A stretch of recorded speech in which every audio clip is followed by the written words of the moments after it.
From Hollywood comes the most exciting motion picture news of 1938. Walt Disney has completed and released his first full-length feature production, Snow White and the Seven Dwarfs, in Technicolor, the most daring adventure in screen entertainment since the birth of the motion picture.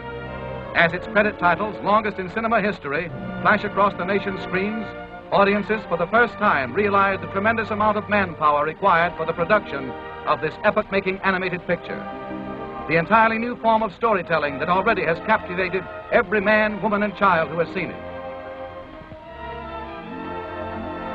Just how was Snow White and the Seven Dwarfs created? And how are the famous Disney short films made?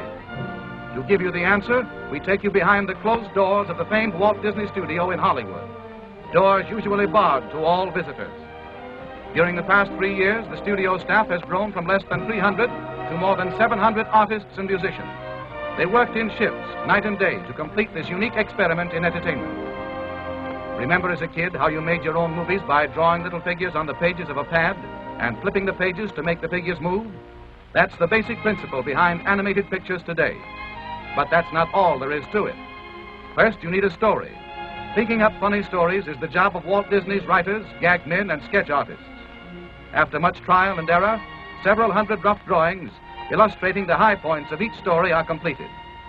Let's follow the story into conference, where Walt Disney and his hard-boiled directors look it over. Not a picture, long or short, goes into production without Walt's personal okay. Next, a director whips the script and dialogue into final form. Then he calls in his assistants, including his musical composer, and plans the score of the picture, timing out each scene carefully. He even acts out every move of the action, so that the men who work with him can visualize what the scene will look like on the screen.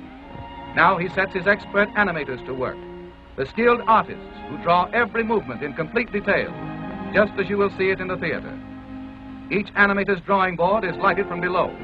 He looks through the paper at the character he has previously outlined and draws the next movement in correct position. This clever animator is using a mirror to capture a tricky facial expression like this.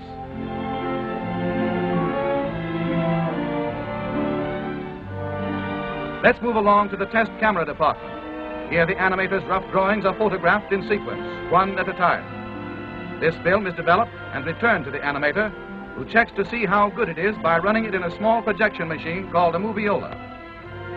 In this moviola, as the animator runs his film backward and forward, we catch a graceful glimpse of the screen's newest heroine, Snow White herself.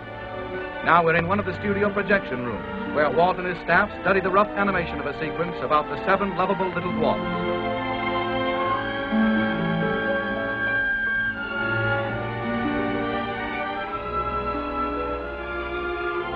Once they are okayed, the thousands of pencil drawings go to the inking department.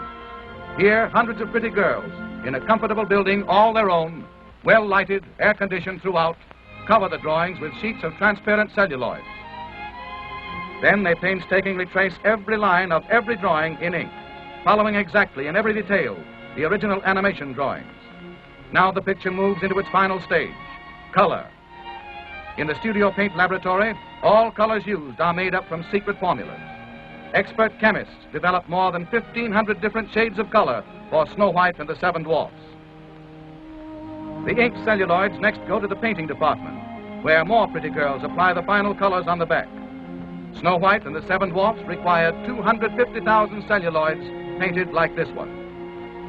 In another department of the big Disney studio, artists delicately paint the beautiful stage settings for the picture. These backgrounds are done in watercolor. Artists work for months on backgrounds like the interior of the Seven Dwarfs cottage. But the colossal task isn't finished even yet. The celluloids and backgrounds must still be photographed by the master camera in Technicolor. Here the operator puts a Donald Duck celluloid on top of a background as the overhead camera exposes one frame of film.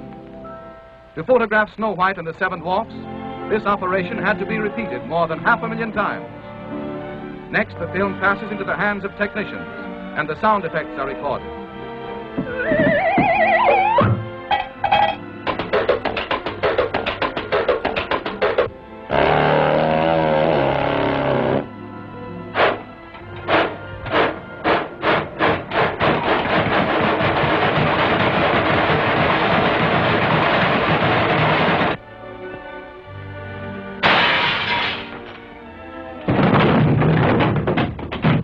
Finally, a symphony orchestra records the musical score, the hit tunes that will thrill listeners the world over.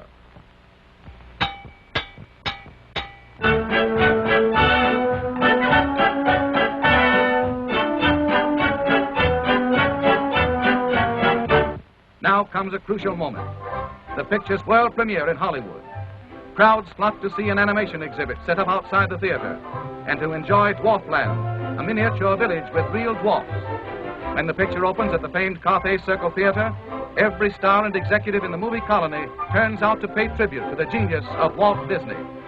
Leo Spitz, president of RKO Radio Pictures, Mickey and Minnie Mouse, and Donald Duck, Bob Burns and the Seven Dwarfs, Shirley Temple, Marlena Dietrich and Doug Fairbanks Jr., Luella Parsons, famous movie critic, and Walt Disney himself to present to the world his greatest achievement. Next day, newspaper and magazine critics rave about Snow White and the Seven Dwarfs, says the usually hard-boiled reviewer of Time magazine.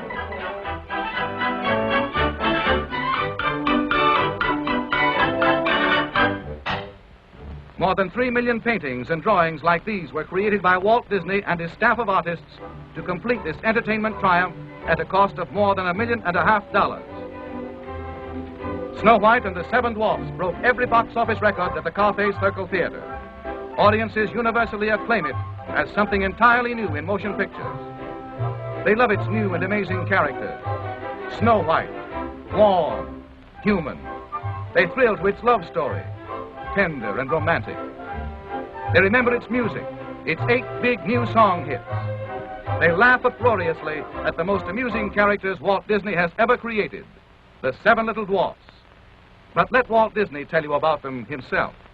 Dwarfs' names fit their personalities. This pompous-looking individual is Doc, the self-appointed leader of the group. And this little fellow is bashful. He's secretly in love with Snow White. And this funny face is Sneezy. He has hay fever. And old Droopy Eyes is called Sleepy. And Happy here with the beaming smile. And old Sourpuss here is Grumpy, the woman hater. And last but not least is Dopey. He's nice but sort of silly.